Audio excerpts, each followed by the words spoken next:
প্রদেশ বিজেপির সোশ্যাল মিডিয়ার ভলান্টিয়ারদের নিয়ে রবিবার এক গুরুত্বপূর্ণ বৈঠক অনুষ্ঠিত হয়।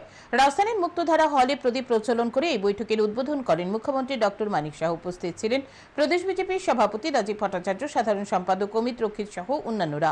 এই দিনের বৈঠকে সমগ্র রাজ্য থেকে প্রদেশের বিজেপির সোশ্যাল মিডিয়ার ভলান্টিয়াররা অংশগ্রহণ করে।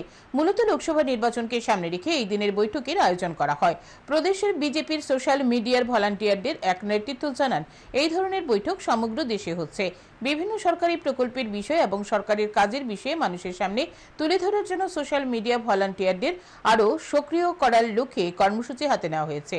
2024 সালে লোকসভা নির্বাচনের মধ্য দিয়ে ফের বিজেপি সরকার প্রতিষ্ঠা করে তৃতীয়বারের জন্য নরেন্দ্র মোদীকে প্রধানমন্ত্রী করার লক্ষ্য নিয়ে কাজ করবে বিজেপির সোশ্যাল মিডিয়াল ভলান্টিয়াররা। চেষ্টা করবে আগামী দিন এই প্রতিজ্ঞা নিয়ে কাজ করা যে 2024 লোকসভা নির্বাচনে মাননীয় প্রধানমন্ত্রীজিকে আবারও যাতে প্রধানমন্ত্রী তৃতীয়বারের জন্য হ্যাট্রিক করে মোদীজির গ্যারান্টিকে প্রতিষ্ঠিত করার যে কাজ এবং সোশ্যাল মিডিয়ার মধ্যে যে প্রচারের কাজ, এটাই আমরা করার জন্য এখান থেকে বার্তা যাবে।